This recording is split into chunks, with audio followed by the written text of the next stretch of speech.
Allô, ici Fouad Berlin sur le podcast des investisseurs qui voient grand. Bienvenue dans ce nouveau podcast 10M pour 10 millions d'euros, capital optimal de la magnifique position du Vachier. Je suis toujours à Berlin en compagnie de mon acolyte Hugo. Acolyte, pas alcoolique. Alcoolique. Bonjour Fouad, bonjour à toutes, bonjour à tous. Nouveau podcast sur un sujet. Je suis assujetti à l'IFI. Une superbe nouvelle.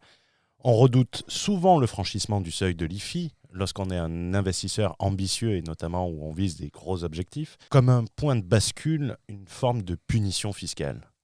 Qu'est-ce que tu en dis, Fouad ? Je pense que l'IFI est dressé telle une barrière qui empêche en fait énormément d'investisseurs d'aller plus loin sur une ambition, sur des capacités cognitives, intellectuelles, bancaires et opérationnelles qui permettraient de largement dépasser le seuil de patrimoine qui permet de basculer à l'IFI. Donc le sujet est hyper intéressant parce que la problématique est profondément ancrée dans la psychologie de la plupart des investisseurs. La problématique, pour la résumer en quelques mots, c'est est-ce que ce seuil, loin de représenter une perte, était en réalité une preuve de puissance patrimoniale, un outil à signaux forts, t'aimes bien la théorie du signal, et un déclencheur de levier bancaire. Ça revient à dire, est-ce que l'IFI peut nous permettre de faire encore plus ? Nous verrons comment ce seuil constitue un jalon de richesse, la première étape. On peut la qualifier de première étape, non ? D'un point de vue statistique, d'un point de vue officiel, c'est la première étape qui permet de devenir officiellement, j'allais dire, millionnaire. Et ce qui est intéressant à prendre en compte, en fait, à relever, on va dire, c'est que l'État a identifié le pilier principal de richesse, qui est l'immobilier, et a décidé, en fait, de taxer le contribuable en fonction de son état de fortune. Et donc, a défini un seuil minimum pour pouvoir taxer cette fortune immobilière. Et donc, c'est hyper intéressant d'analyser et de décortiquer ce critère d'imposition et de voir ce qu'on peut en faire d'intéressant. Ce seuil n'est pas anodin. Il indique une première capitalisation réussie et une stratégie immobilière active, voire proactive. Franchir ce seuil devrait être vu comme une victoire économique, pas comme une menace fiscale ou comme une punition fiscale. Si tu veux avoir des victoires patrimoniales, n'hésite pas à réserver un coaching avec Fouad en suivant le lien qui est dans la description. Il est beaucoup demandé en ce moment, donc n'hésitez pas. Fouad, une précision ?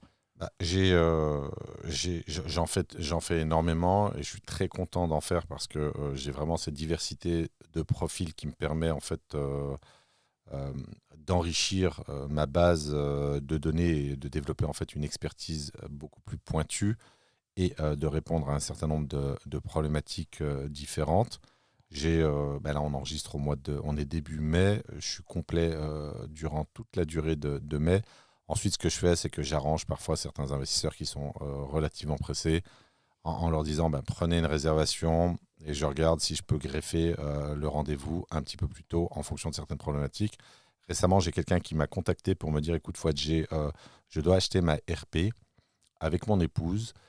Et donc, j'ai écouté la totalité des podcasts et je sais que la RP, de ce que j'ai compris, est la pierre angulaire d'un bon démarrage.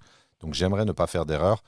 Et donc là, je me suis adapté parce que on était sur un profil bancaire assez intéressant et je ne voulais pas, pour une question d'emploi du temps, lui faire rater la structuration de sa RP dans les meilleures conditions possibles, en tout cas dans le cadre de la stratégie voire grand.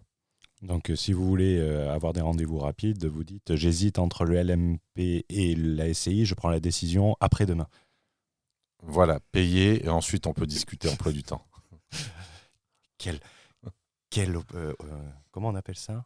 Opportuniste ? Non, parce que t'es vraiment vénal comme personne. Non, pas du tout. Mais non, justement, alors je te dis, récemment, j'ai quelqu'un qui veut se positionner sur un mentorat sur la rentrée 2026. Et il m'a dit, écoute, j'ai très très fortement apprécié le fait que tu prennes en considération ma problématique, mon calendrier, mon urgence, et que tu ne m'as pas dit, écoute, ça sera dans un mois, point. Donc j'essaie de m'adapter c'est l'avantage de faire du sur-mesure. Revenons au sujet d'aujourd'hui, revenons à l'IFI. Dans cet épisode du podcast, on va essayer de le démystifier, on va essayer de décomposer ça en 4 parties claires. La première partie, on va parler de qu'est-ce que l'IFI, pour vraiment comprendre, et je pense que tout le monde le sait, mais c'est toujours bien de faire des précisions. On va ensuite parler de l'erreur psychologique d'essayer d'échapper à tout prix à l'IFI. Et on parlera de la puissance de l'IFI comme un moyen bancaire d'investir massivement. Et on finira par la puissance de l'arbitrage immobilier. Arbitrer, c'est vendre intelligemment un actif pour dégager des liquidités. Donc, assure-toi de bien rester jusqu'au bout du podcast. Alors, définir l'IFI, c'est pas si banal que ça. Pourquoi ? Parce que on a un petit cas d'entreprise, un cas pratique, pardon, sur le podcasteur numéro 1 en France, qui, malgré le fait, alors c'est une critique qui est constructive évidemment, malgré le fait qu'il ait qu'il a enregistré plusieurs centaines de podcasts, est quand même tombé dans le piège de l'IFI. Donc c'est un sujet qui mérite vraiment d'être développé, et c'est un marqueur qui est intéressant à prendre en compte, parce que même si tu as interviewé des centaines d'entrepreneurs, tu peux par biais cognitif, par méconnaissance, tomber dans le piège de l'IFI et ses limitations. Alors l'IFI, c'est déjà un seuil, 1,3 million d'euros, mais par contre l'impôt est calculé à partir de 800 000 euros. Alors, le plus important à comprendre sur l'IFI, et je pense que tout le monde ne l'a pas compris, c'est que l'IFI taxe un actif net et pas un actif. C'est-à-dire que concrètement, on achète 2 immeubles de rapport pour un total d'1 million d'euros. On a levé 1 million d'euros. Disons qu'on a levé la totalité du plan de financement. L'actif net est de 0. Donc ça paraît... alors, ça nous paraît assez logique, mais ça mérite quand même d'être précisé. L'actif net est égal à l'actif. Il est même négatif. Non, à l'achat. si tu as levé la totalité du plan de financement, c'est-à-dire que tu avais, disons que tu avais grosso modo 900 000 euros d'acquisition, à peu 80 près 000 euros de frais de notaire. voilà, 90 000 euros, 10 000 euros de frais de dossier, frais bancaires, etc. Ça peut être des frais d'hypothèque également. Disons que ça te revient à 1 million, tu lèves à 1 million, tu as un actif net de 0 euros. Et donc, l'IFI taxe cette base. C'est-à-dire qu'on a un pourcentage qui vient s'appuyer sur une assiette, sur une base. Et donc là, elle est de 0. Donc il y a des gens qui pensent que l'IFI est taxable sur une base brute. Non, il faut enlever les passifs bancaires. Et donc on a un actif moins passif et on obtient un actif net.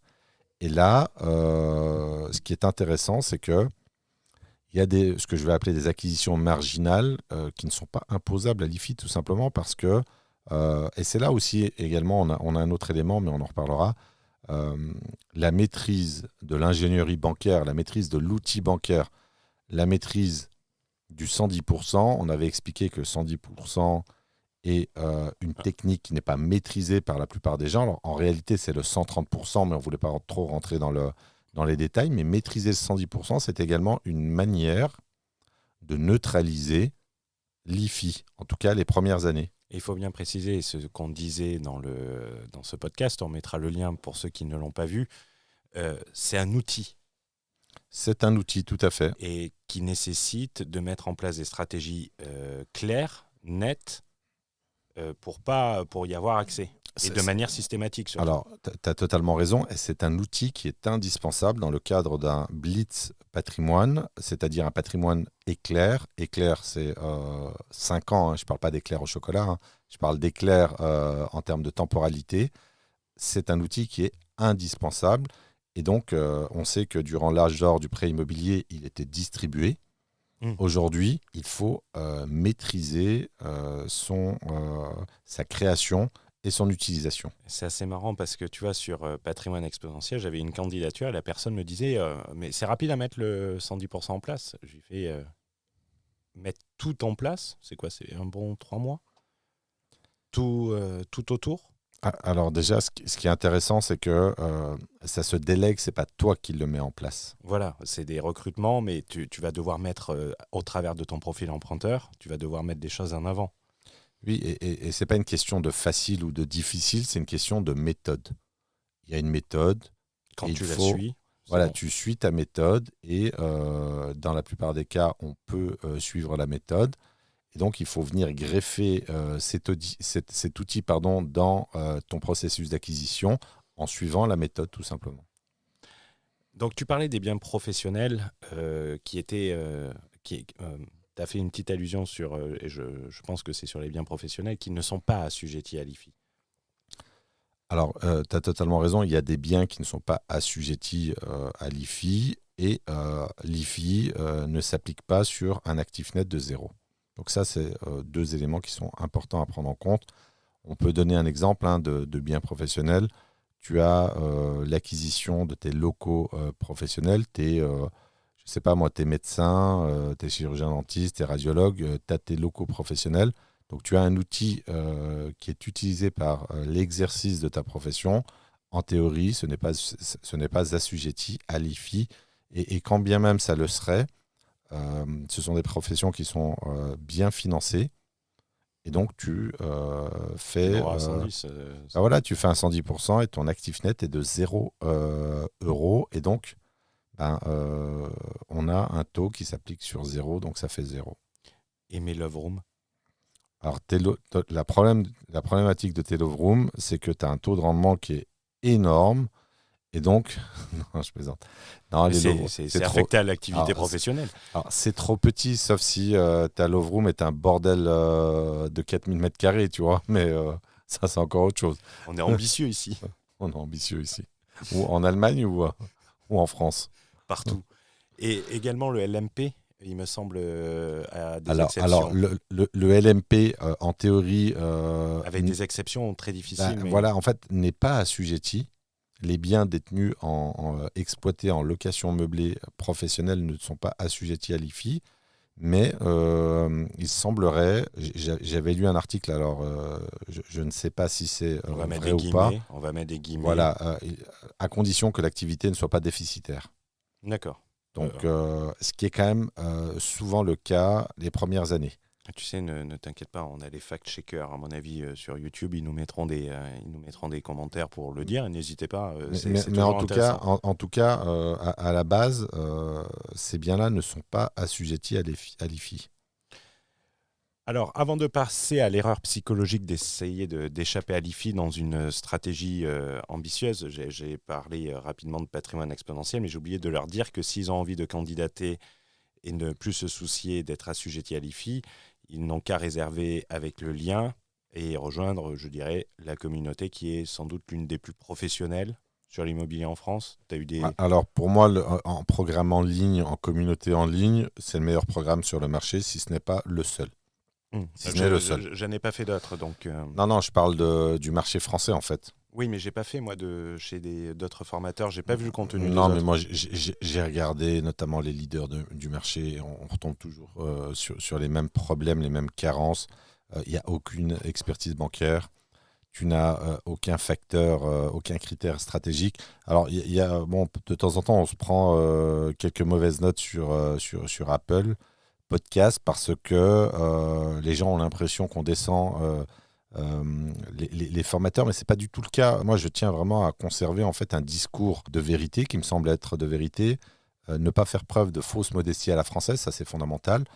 Si je dis que le programme, de mon point de vue, alors j'en ai vu plusieurs des programmes hein, et des poids lourds, enfin des poids lourds qui aujourd'hui sont en chute libre, mais quand on regarde ce qui est proposé, c'est à la limite de la plaisanterie. Donc non, ce programme, moi je le recommande fortement. D'ailleurs, quand tu es en audit stratégique, quand la personne malheureusement n'a pas forcément le pédigré bancaire pour intégrer un mentorat, je les renvoie systématiquement à Patrimoine Exponentiel. Parce que ça fait partie de mon devoir de conseil. Et sans affiliation en plus. Alors, sans affiliation. Hugo est contre la rémunération par affiliation. Donc, il préfère me payer en assiette numéro 2 chez Pasternak, une assiette à 15 euros. Donc, il y a de l'avocat, du houmous Et T'aimes ça, le hummus? c'est pratiquement raciste. Alors, je ne suis pas d'origine libanaise, pour ton information. Ah, Ou t'es syrienne. pas phénicien? Comment? T'es pas Ah oui. phénicien? Non, malheureusement, non. Après ce moment de publicité, passons à cette erreur psychologique qui est très intéressant parce que là, on le voit quelquefois, les gens, ils disaient Lifi, comme si c'était une excuse de ne pas faire. J'aime bien dire que souvent, les gens, tu sais, ils vont te dire quelque chose pour essayer de se convaincre eux-mêmes qu'ils n'ont pas fait. Tu vois, pour essayer Oui, c'est un prétexte. un prétexte. Euh, donc, si on parle d'erreur psychologique d'essayer d'échapper à l'IFI, on en a déjà parlé, mais on peut l'illustrer. C'est la notion de pensée flux de trésorerie, cash flow, versus stock, capital. Tout à fait. C'est un élément qui est central. Alors, parfois, je me dis que et ça m'arrive à moi-même en fait qu'on ne pèse pas en fait les conséquences, les enjeux, on va dire, sous-jacents, ne serait-ce que d'une phrase qui peut ressembler à une punchline, mais penser en flux et pas en stock, c'est quand même une très grave erreur. Pourquoi? Parce que du stock découle énormément de choses dont on va parler, et notamment le capital. Le capital, petite parenthèse, le capital de Karl Marx, sans être marxiste ou communiste, c'est une œuvre qui est majeure, qu'il faut absolument lire. Alors, essayez au moins de lire peut-être un résumé des idées principales générées par l'IA, par ChatGPT, parce que le capital, en fait, c'est un ouvrage qui met vraiment en exergue la distinction, la dichotomie entre les gens qui détiennent du capital La et... bourgeoisie, Alors, dans le livre. il y avait la bourgeoisie, mais il y a ce qui a remplacé, on va dire, la bourgeoisie, c'était toute cette classe de détenteurs de capitaux, d'industriels. C'est l'avènement en fait La révolution. voilà, c'est la révolution industrielle. Et donc, ce qui est très important à comprendre, et c'est là que le poids de la sociologie permet d'avoir une lecture différente des distinctions sociales, c'est-à-dire que depuis Karl Marx, et c'est ça qui est absolument remarquable, les règles du jeu n'ont pas changé. C'est toujours le capital qui fait la différence. Donc derrière cette phrase, ne pensez plus en flux, pensez en stock, il y a un enjeu in fine en fait où il y a un certain nombre d'idées reçues, on va dire, de barrières psychologiques ou de pensées erronées à abattre. Et derrière, il y a la notion in fine de liberté. Et derrière cette liberté, en fait, qui dépend du montant du capital, il y a aussi tout ce qui va avec la liberté, la mobilité géographique, la jouissance exclusive de son temps, la capacité à dire non, donc la fameuse fuck you money, la position du vachier. Donc de ça, il ne faut pas se dire qu'on est sur un concept littéraire. Non, on est sur, à partir du moment où tu raisonnes exclusivement en flux, tu es un esclave du système. T'es le prolétaire de Karl Marx. Tu vends ta force de travail. Et ta force de travail, que tu sois à Dubaï et que tu fasses 300K, moi j'avais dit à quelqu'un, je considère quelqu'un de beaucoup plus riche qui reçoit 5 000 euros de ses rentes de capital par mois qu'un mec qui fait 10 000 euros sur Internet. Bien sûr, bien sûr. Et pour faire la rente, il faut du capital. Et comment il le dit, notre cher Rémi? Il a une phrase. Alors, le rendement du capital est beaucoup plus pérenne que la croissance passagère des ventes. Voilà, et je trouve ça excellent. William Higon, quelque chose comme ça. Il faudra lui demander. Ouais. Et donc voilà, c'est pour ça qu'on insiste énormément sur cette distinction. Et je vais prendre un exemple précis. C'est que je me suis amusé à faire un calcul. En plus, bon, ça tombe sur un chiffre rond, donc c'est très bien pour la compréhension.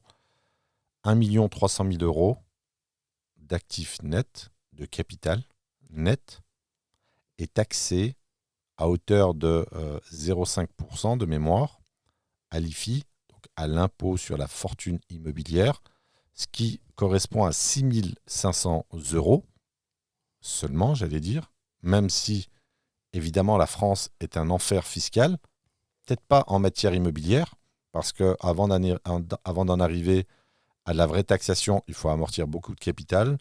Avant d'en arriver à l'IFI, il y a quand même déjà 1,3 à faire.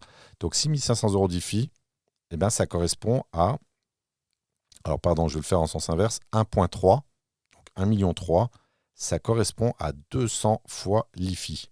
L'IFI est à payer pour une année. Donc c'est-à-dire que les 1,3 te permettent de payer 200 années d'IFI. Alors la question c'est, est-ce que ça vaut le coup de payer 6 500 euros d'IFI et de détenir 1,3 d'actifs nets en immobilier, ou est-ce que ça vaut le coup de ne pas les détenir et de ne pas payer les 6 500 euros? Question à 100 $. Ou plutôt à 1,3 million.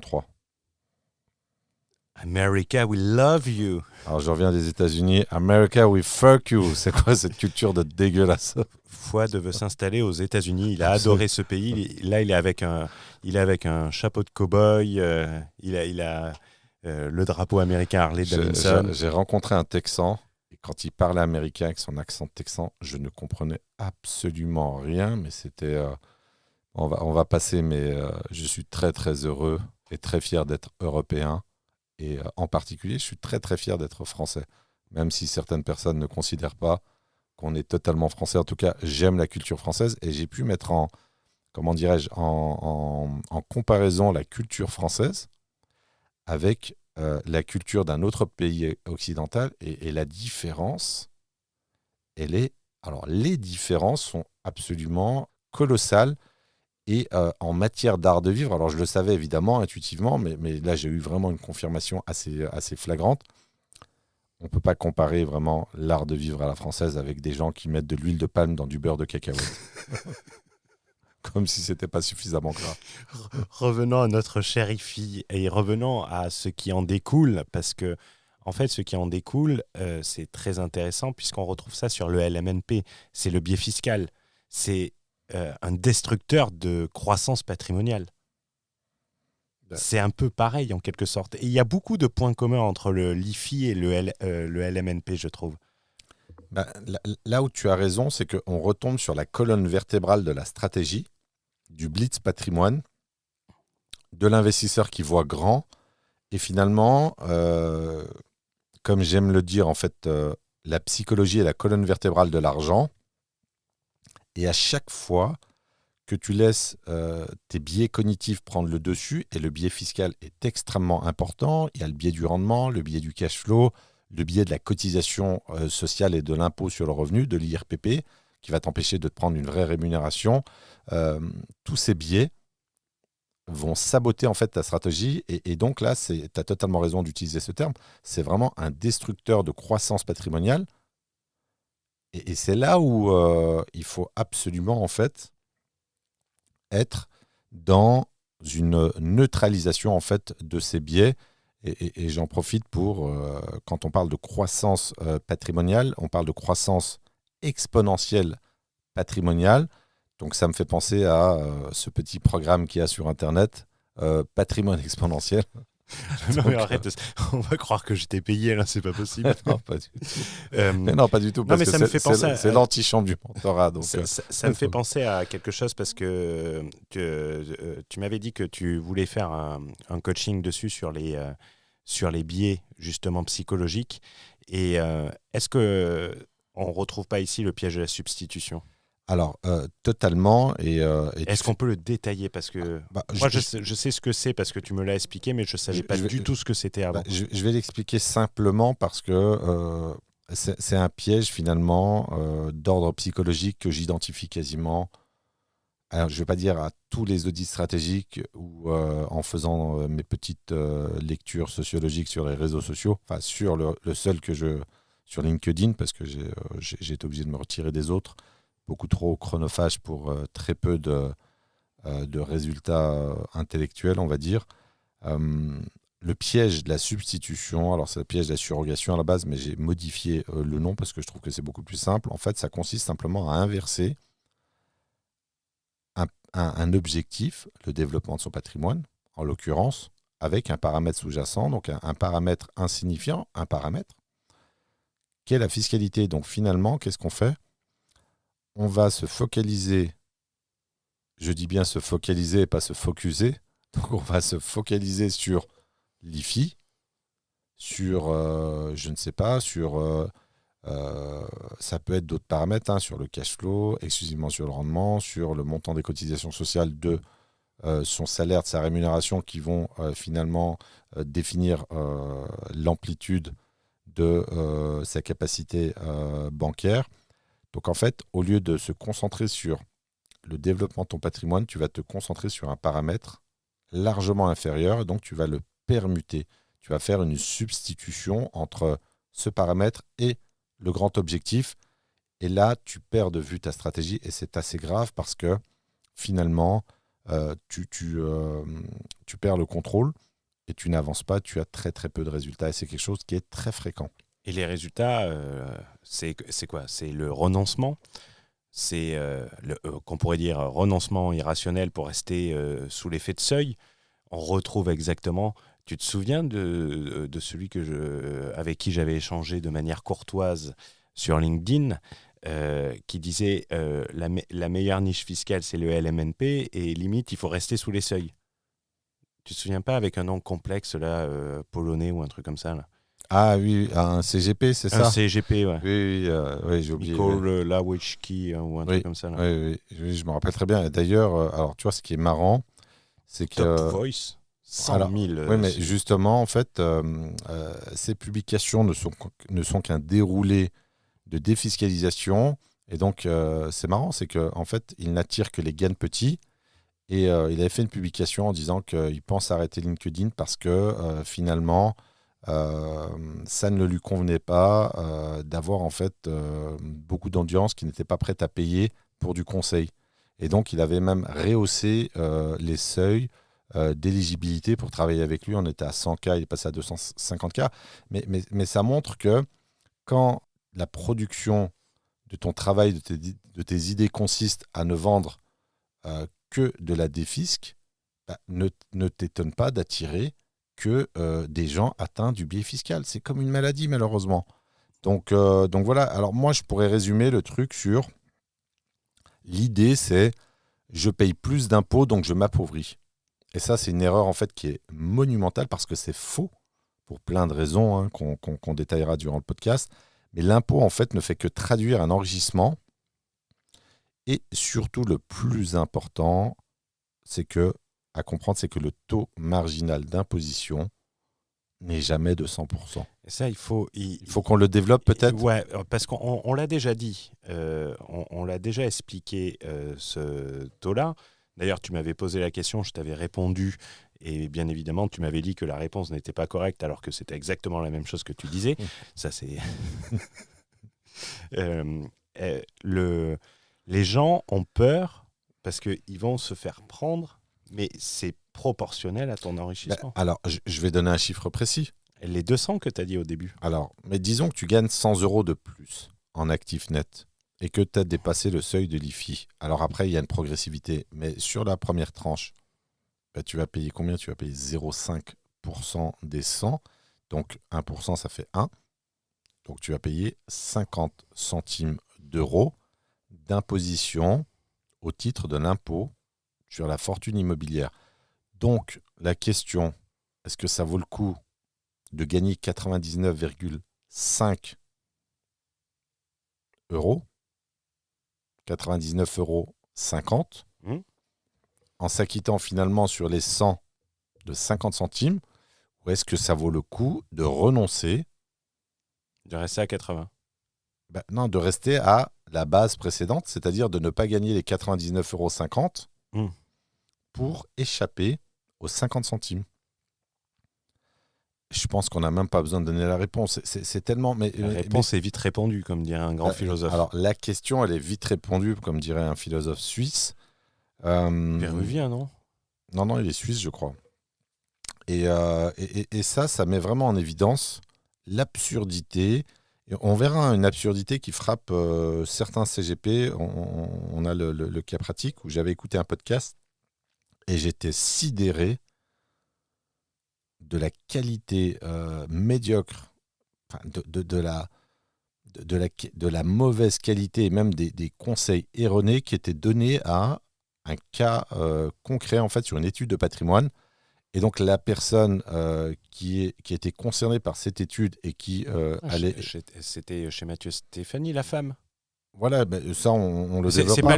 c'est pas lui qui le Oui, disait, mais bon, c'était l'interviewé. Oui, mais il a son invité, mais Mathieu Stéphanie, et une fois de plus, ça reste une critique constructive. J'écoute son contenu, enfin, je trie, hein, il y a certains épisodes qui m'intéressent ou pas, mais on en parlera. Tu as quand même un individu qui te dit... C'était Alors, une individu qui te dit, pour ne pas basculer à l'IFI, en plus, là, on parlait de gens qui avaient un potentiel bancaire absolument colossal. On parlait de gens qui étaient, je crois, de mémoire à 400 000 euros de revenus par an. Il faut arrêter les investissements immobiliers, purement et simplement, pour ne pas basculer à l'IFI. CGP. Mais beaucoup de personnes, ça fait une super transition. En fait, c'est très bien que tu aies fait comme ça parce que beaucoup de personnes peuvent refuser d'investir à cause de l'IFI, à cause de cet effet punitif. Hein. En France, on a une fiscalité très punitive et en plus, on a une fiscalité où on n'en voit pas les fruits. Tu payerais l'impôt, tout irait bien, ça serait très bien. Mais pas durant le processus d'acquisition et de détention de l'immobilier. La fiscalité n'est pas si importante que ça. Mais c'est ça que les gens, quelquefois, que les gens ont du mal à percevoir, c'est que tu n'as que la taxe foncière. C'est la création de capital que tu viens chercher en France. C'est pas, c'est pas. C'est de la création. D'abord, c'est de la création de patrimoine brut. Parce que moi, ça me fait rire aussi. Il y a un autre enjeu. C'est du brut ou c'est du net. Le net naît du verbe naître, naît du brut. Donc, le brut est la première étape. Quand tu as 100 millions ou 10 millions d'euros, quand tu as 10 millions d'euros de patrimoine brut, ben c'est 10 millions d'euros. C'est quand même une somme qui est quand même remarquable. Et de là découle un certain enrichissement et notamment l'amortissement du capital. Donc c'est important de se dire que durant la durée de détention, la fiscalité n'est pas si élevée que ça. Elle existe. Et durant les premières années, à part la taxe foncière... Qui est déductible des charges. Alors, comme dirait notre ami Pedro, qui est déductible des charges, comme dirait notre champion du monde, donc qui est déductible des revenus locatifs. Donc la fiscalité, non. Moi, je pense qu'en matière immobilière, la fiscalité n'est pas si lourde que ça. Alors, moi, l'IFI, je trouve que c'est une imposition qui est injuste, mais qui est largement, en fait, gérable et qui, en aucun cas, ne doit dissuader de continuer à investir parce que les gains marginaux sont largement supérieurs que le seul truc qui est chiant, à l'imposition. Le seul truc qui est chiant avec l'IFI, sur des gros montants, sur des très gros montants, c'est que tu dois te sortir du revenu de ta boîte. Tout à fait. Pour pouvoir payer l'IFI. Ou bien avoir du capital net, avoir du passif bancaire très faible. Voilà, ça c'est très bien parce que ça sera la dernière partie. L'IFI, les gens ne s'en rendent peut-être pas compte, mais l'IFI c'est excessivement puissant pour s'enrichir. On a vu que 1,3 million d'IFI, ça nous coûtait 6 500 euros. Donc, comme toute chose, c'est toujours intéressant de se dire, ok, ça nous coûte 6 500 balles, mais si je peux faire plus avec ces 6 500 balles, ben, tant mieux. C'est un peu le raisonnement de certains infopreneurs quand ils achetaient une Lamborghini. Ils disent, ok, j'achète la Lamborghini, mais ça va me ramener plus de clients. Donc, ça va me revenir plus cher. Ou quand tu prends la business en justifiant que tu as travaillé dedans et que peut-être tu auras un client qui compensera le prix du billet alors que tu n'aurais pas travaillé en éco. Parlons maintenant de la puissance bancaire de l'IFI. Et c'est pour ça que je dis que je renvoie au titre. Je suis assujetti à l'IFI. C'est une excellente nouvelle, puisque la puissance bancaire de l'IFI, la puissance bancaire, on peut le dire comme ça. Tu as la puissance... La perception bancaire. Oui, on verra. En fait, tu as la puissance... comment dirais-je, en matière de prêt bancaire, tu as une capacité à faire levier sur cette imposition qui est un indicateur extrêmement valorisé par les banques parce que ça traduit un enrichissement net relativement important au vu des statistiques. Je voulais juste revenir rapidement en fait sur on parlait du podcast La Martingale et en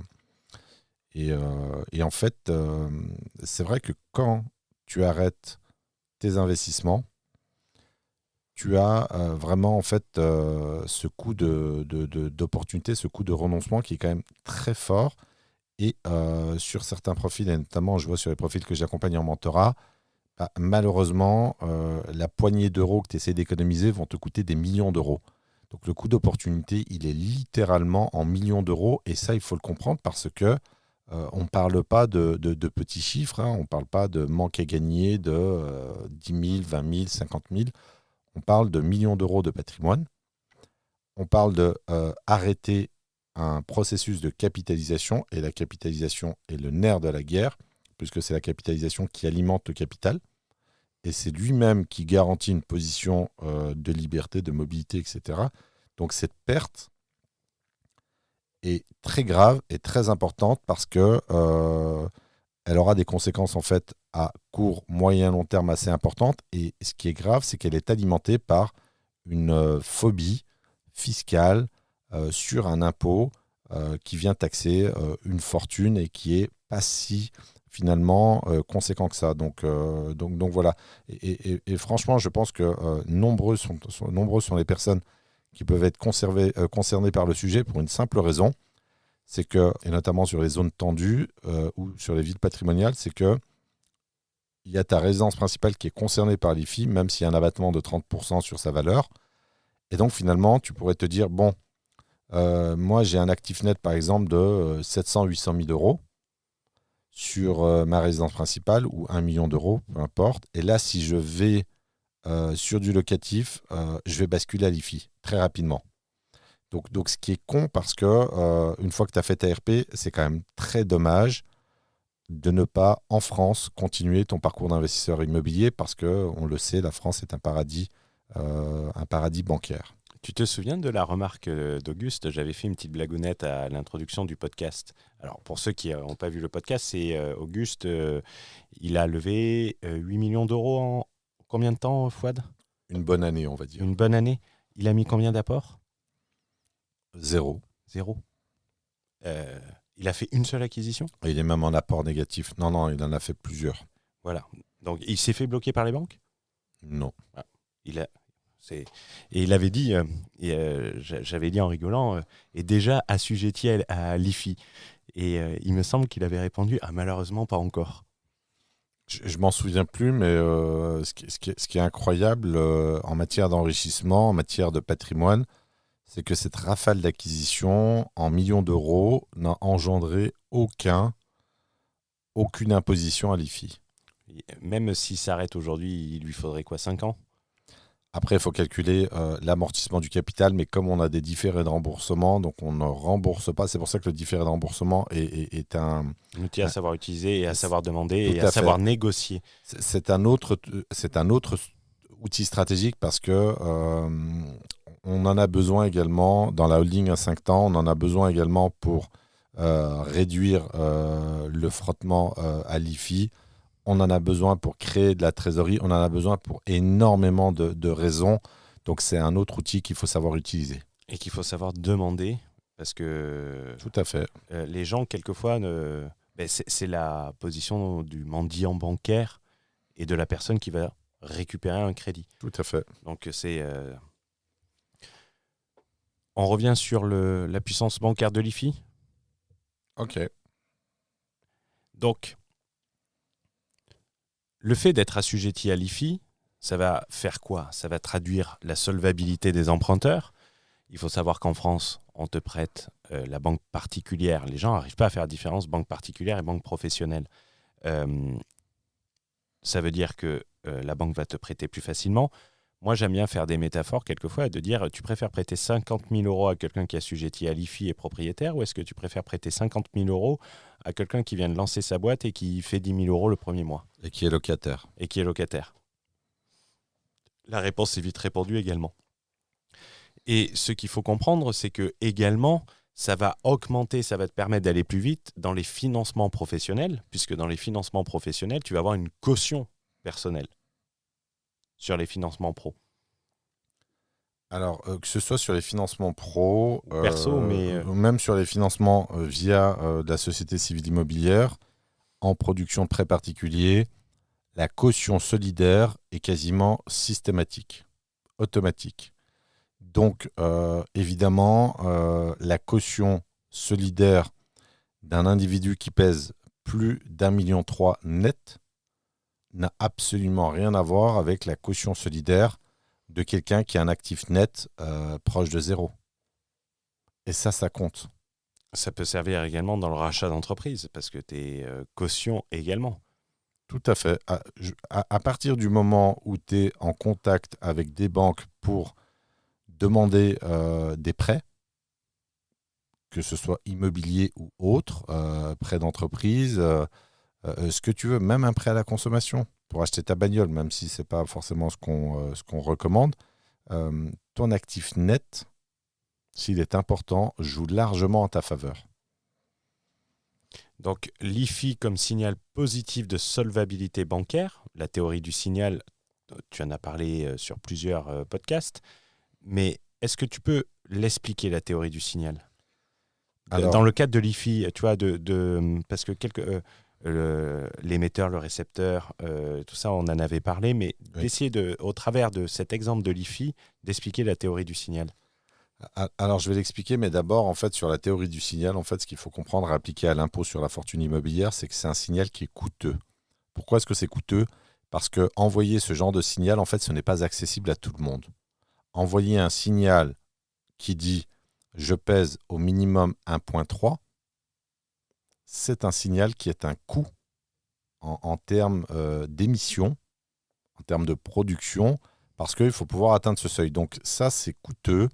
Et donc, ça constitue une barrière à l'entrée de la concurrence qui est constituée des autres emprunteurs, puisque même si la création monétaire, alors elle n'est pas illimitée parce qu'il y a des contraintes, et notamment les contraintes de Bâle, où il faut avoir un minimum de réserve en capitaux propres par rapport aux banques, mais il y a quand même des limites, même si on peut produire beaucoup de prêts immobiliers. En tout cas, le fait d'avoir ce signal qui est envoyé par un emprunteur permet en fait d'avoir une différenciation, une distinction avec la concurrence. Donc c'est une capacité qui est quand même extrêmement puissante et différenciante de la masse. Tout le monde ne peut pas, je veux dire aujourd'hui, alors je n'ai pas la statistique, je ne sais pas si tu l'as, mais le nombre de contribuables assujettis à l'IFI, je ne sais pas si c'est 10 000 ou 100 000, je ne m'en rappelle plus. J'ai pas la statistique, je sais pas si tu l'as. Je l'ai pas, je lis pas l'INSEE. En fait, moi j'ai lu un article il y a pas très longtemps.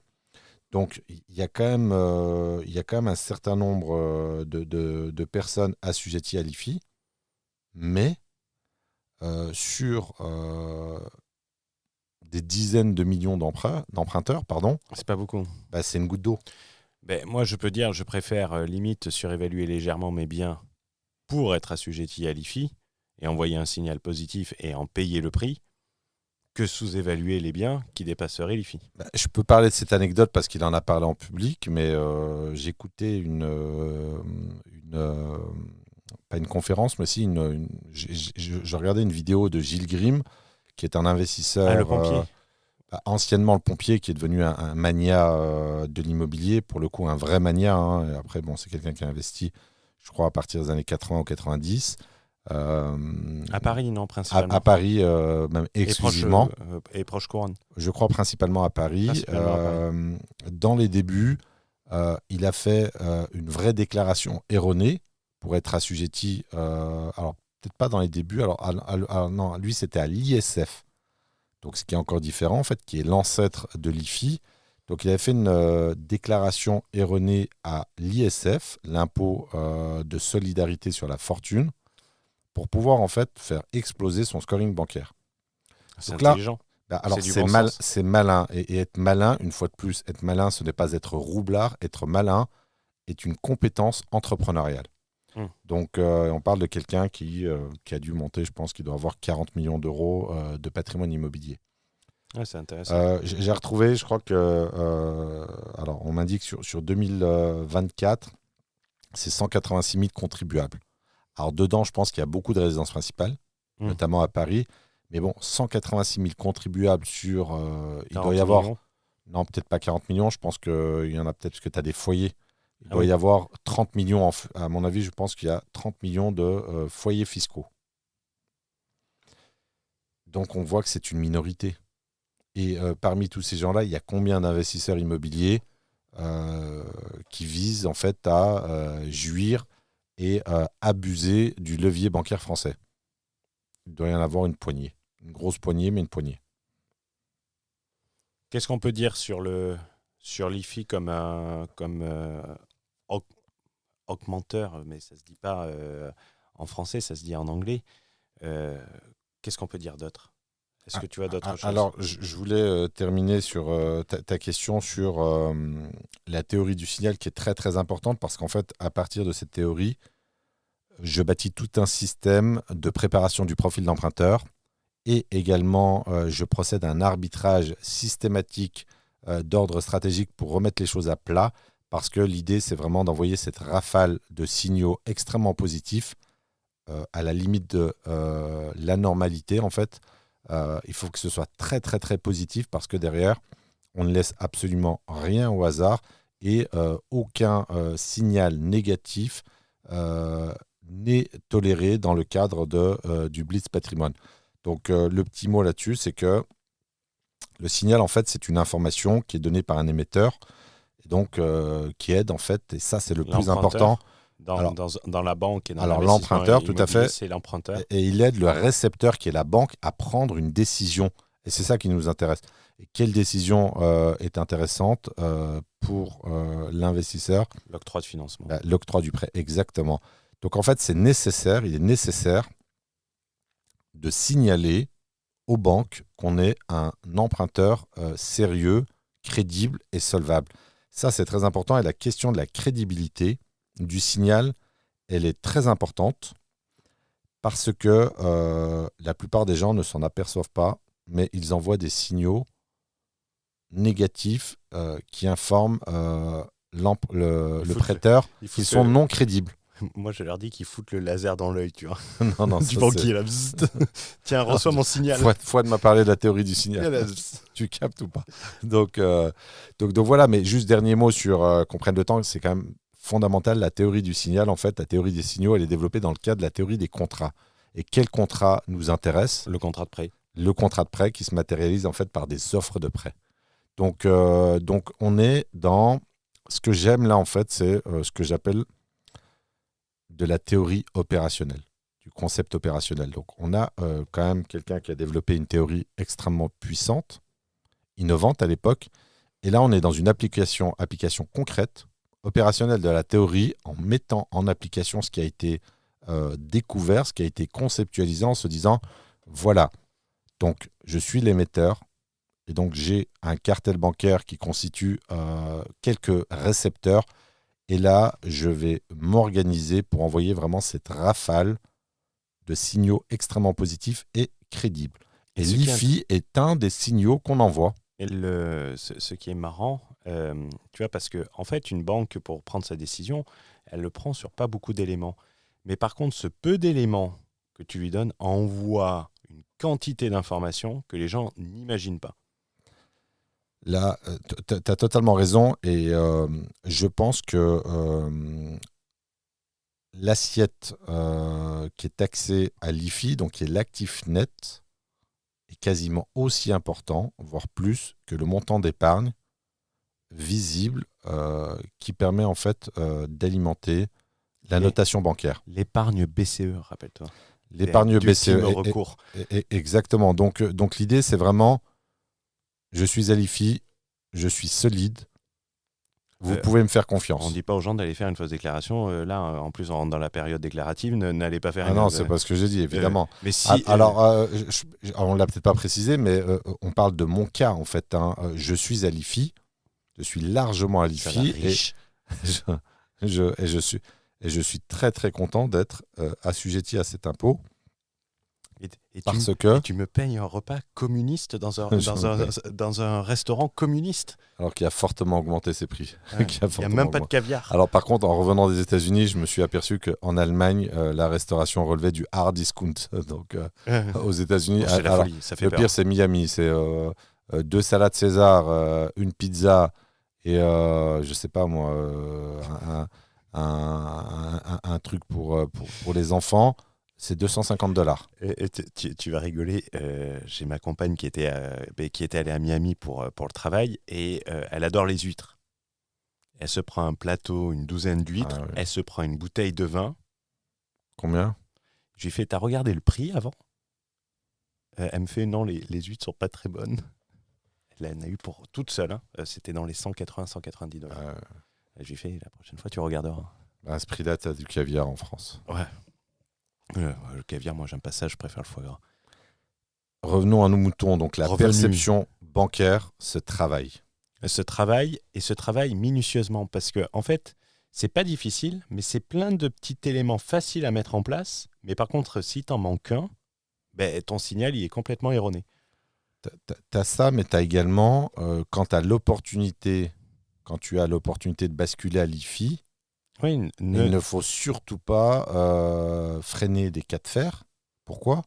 Parce que tu vas façonner la perception bancaire en mettant en évidence ce paramètre qui est un paramètre de confiance, de solidité, de crédibilité de ta solvabilité personnelle. Et la solvabilité personnelle de l'individu est le socle de l'étude de l'octroi du crédit immobilier en banque personnelle. en banque, en Celle prêt qui immobilier. finance à 110%, celle qui finance Particulier. sur 20 ans, parce que Celle qui produit le plus de crédit. et celle où tu peux, dont tu as besoin pour développer un parc immobilier rapidement. Parce que, sauf si tu as 1 million d'euros d'apport.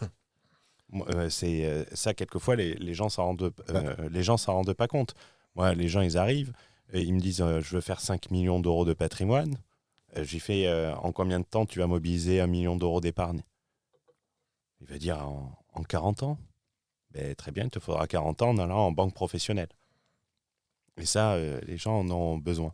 Et le problème de l'épargne, c'est que, de l'apport, c'est que on essaye de minimiser le montant des apports. Pourquoi? Parce que à chaque fois que tu mets de l'apport, tu minimises.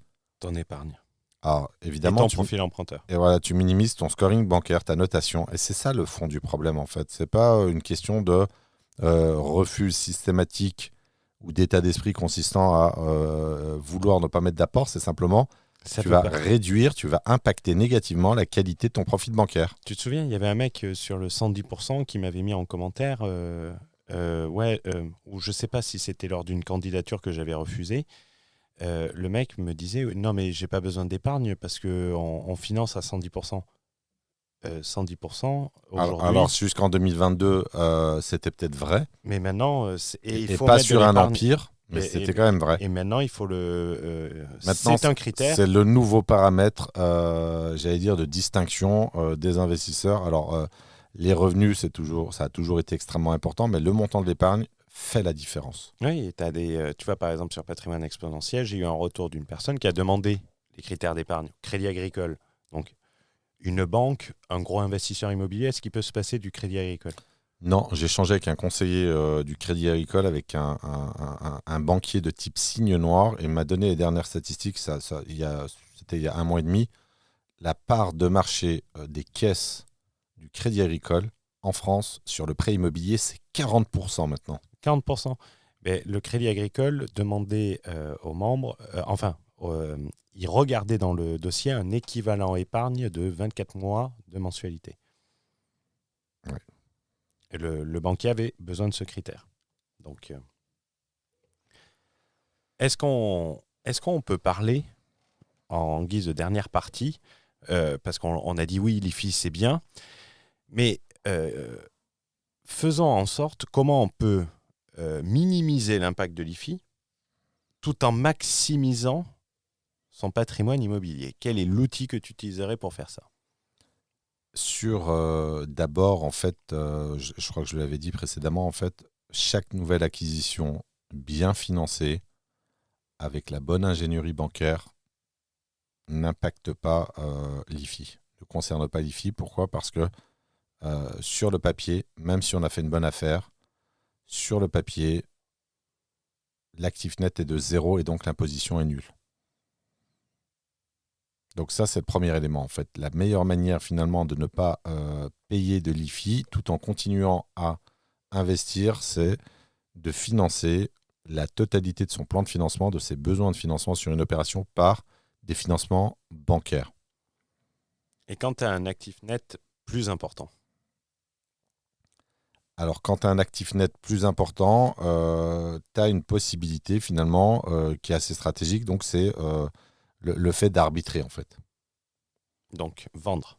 Vendre, voilà. Alors, arbitrer, c'est-à-dire qu'on va évaluer La plus-value latente, alors, l'amortissement du capital. Alors, on va évaluer la composition de ton patrimoine et on va hiérarchiser finalement les biens qui méritent d'être vendus et ceux qui méritent d'être conservés.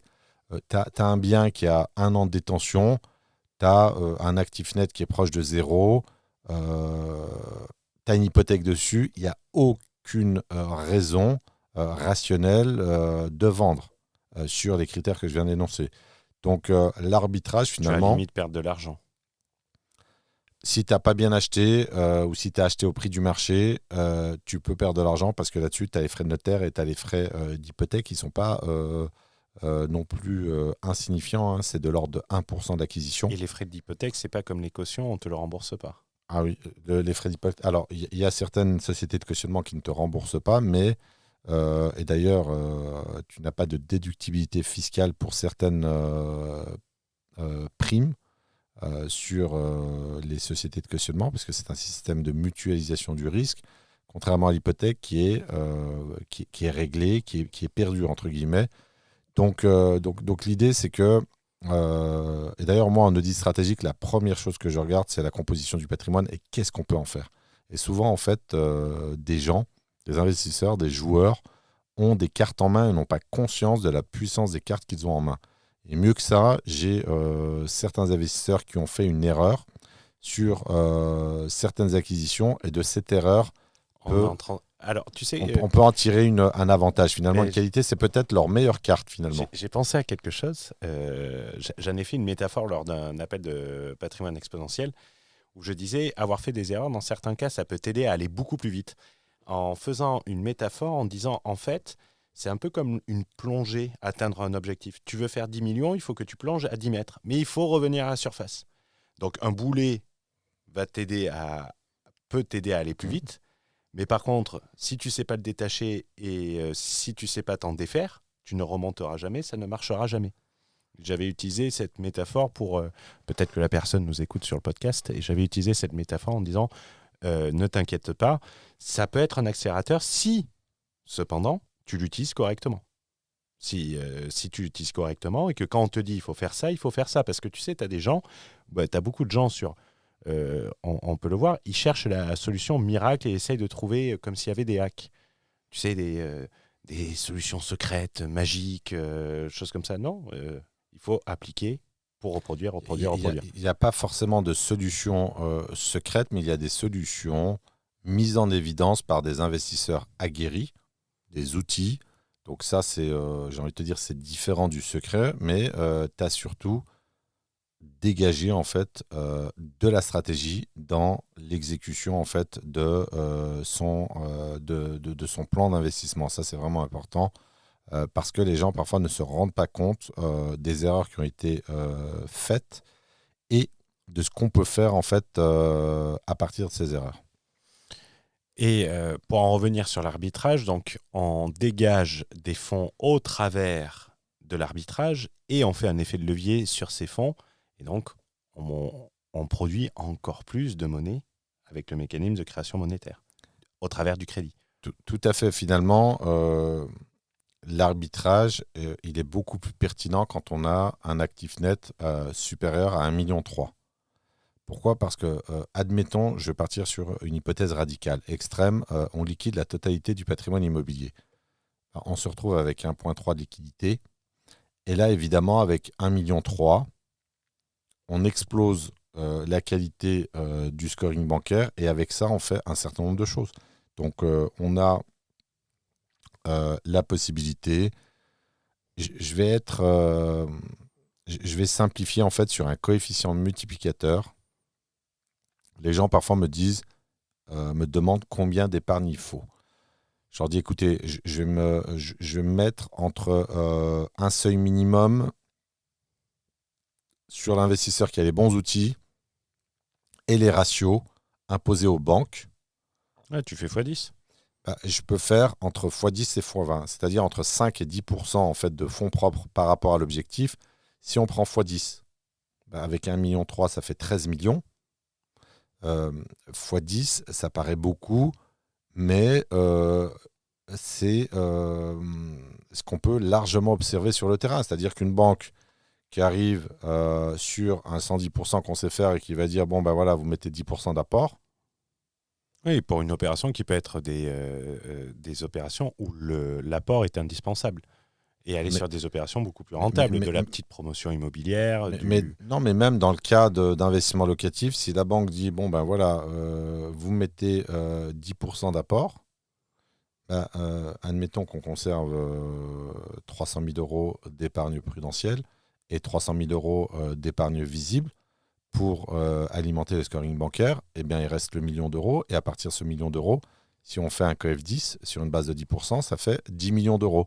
Donc, récupérer des fonds en provenance de l'actif net, c'est hyper intéressant. Et c'est là qu'on voit l'aberration de vouloir échapper en fait à cette imposition. Parce que si tu n'es pas imposable à l'IFI, c'est que tu as, en tout cas en matière immobilière, pas forcément grand-chose, parce que tu peux être à plus, mais ça veut dire que tu as un actif net.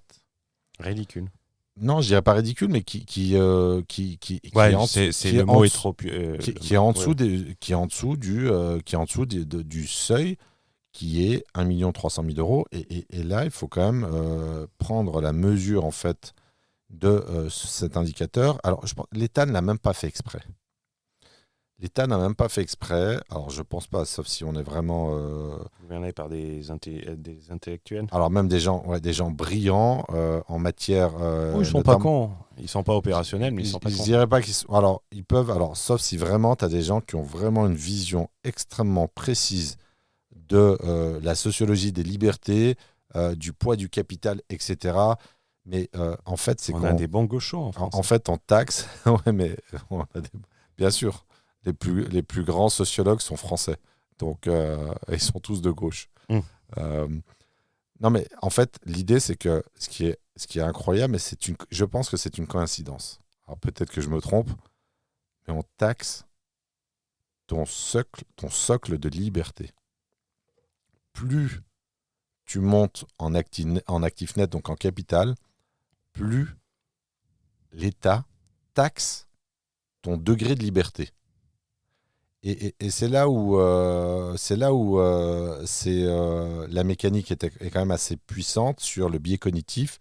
C'est que quand tu vas arrêter d'investir pour échapper à cette imposition, en fait, tu vas revenir dans le rang de la force de travail. Puisque si tu n'as pas de capital, alors sauf si tu as des avoirs placés en bourse qui, je crois, ne sont pas imposés. Et ils avaient proposé pendant un moment de garder la terminologie IFI et de l'appeler impôt sur la fortune improductive, dans lequel... il y avait les cryptos, je crois. Oui, ils mettaient les cryptos et ils mettaient également... Ils sortaient l'immobilier locatif. Mais ça n'a pas été jusqu'au bout. Tu sais, avec ça a été le bordel législatif. Législatif, tu demandes à un avocat. Je crois que ça n'a pas été jusqu'au bout, sinon. Tu sais, avec les censures et compagnie. Je ne sais pas si c'était pas Barnier, si c'était pas dans le budget de Barnier. Il faudrait vérifier, mais ça, on y viendra peut-être à la fin. Je considère que il y a plus d'intérêt à taxer les cryptos à l'IFI que de taxer l'immobilier locatif. Bien sûr, parce qu'en termes d'utilité sociale, l'immobilier est indispensable. Bon, j'ai pas de crypto, j'ai rien contre. Si, tu as contre des les... cryptos. Non, Vous j'ai rien pouvez le contre les kidnapper, il a aucune. je ne sais même pas comment on fait pour son, acheter des cryptos. son Euh, mot de passe est dans son four. je ne suis pas un cryptomane, mais il y a quand même, je veux dire, l'immobilier, tu loges des gens, c'est un besoin primaire. Il y a même pas. En fait, c'est d'une débilité taxer le locatif quand on sait que le parc français est quand même vieillissant, en, Oui, en mauvais état. Et donc, c'est pas une très bonne idée, mais bon, paraît-il que Macron n'aime pas l'immobilier. Et donc, l'IFI émane, je pense, de l'ordre présidentiel qui consiste à dire j'aime pas l'IMO, vous m'emmerdez avec ça, on va taxer que ça. C'est tout. Qu'est-ce qu'on peut dire d'autre ou passons-nous à la conclusion? Moi, ce que je voulais dire, ce qui est très important, c'est que l'objectif, alors mon objectif en tout cas, c'est d'atteindre les 10 millions d'euros de capital net. Et donc, en aucun cas, je ne vais freiner la progression de mon actif net, de la constitution de mon capital. Je dis bien de mon capital, de mon stock de capital et pas de mon flux, pour pas payer d'impôts. C'est-à-dire que là, c'est une aberration, c'est quelque chose qui est complètement irrationnel d'un point de vue économique. Donc, mon objectif, c'est d'aller chercher les 10 millions d'euros. Mon vecteur principal d'enrichissement, alors c'est quasiment pas le seul, mais c'est un des principaux vecteurs d'enrichissement qui est l'immobilier.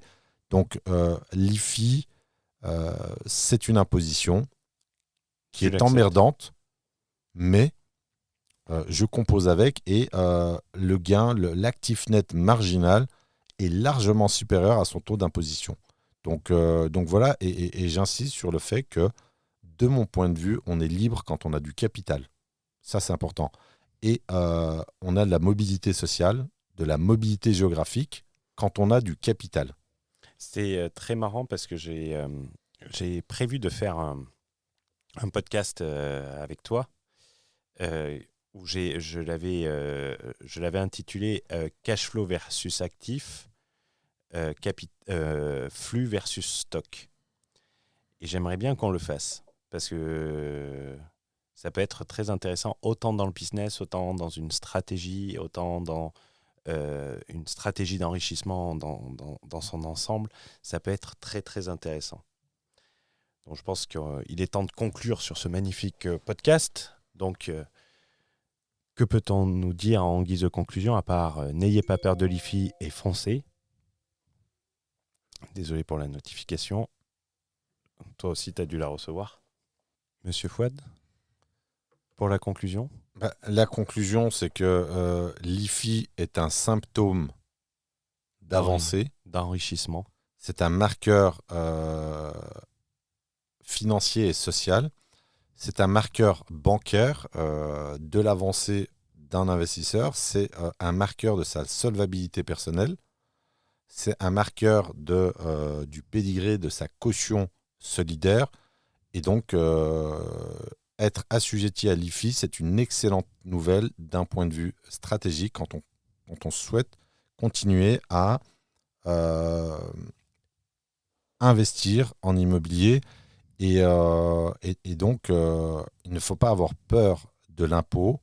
Et il ne faut jamais permuter en fait l'imposition avec l'objectif qui consiste à, dans un premier temps, développer du patrimoine brut et si possible, littéralement en millions d'euros.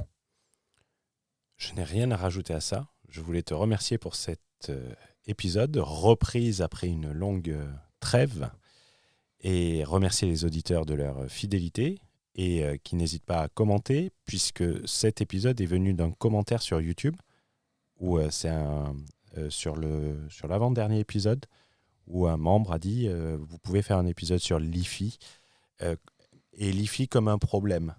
De là est né cet épisode. Donc je vous remercie de votre écoute et je vous dis à très vite. Merci à vous. C'était Fouad Berlin pour vous inspirer à voir grand. C'était Hugo pour pas que vous ayez peur de l'IFI et que vous célébriez ça. Ciao, ciao.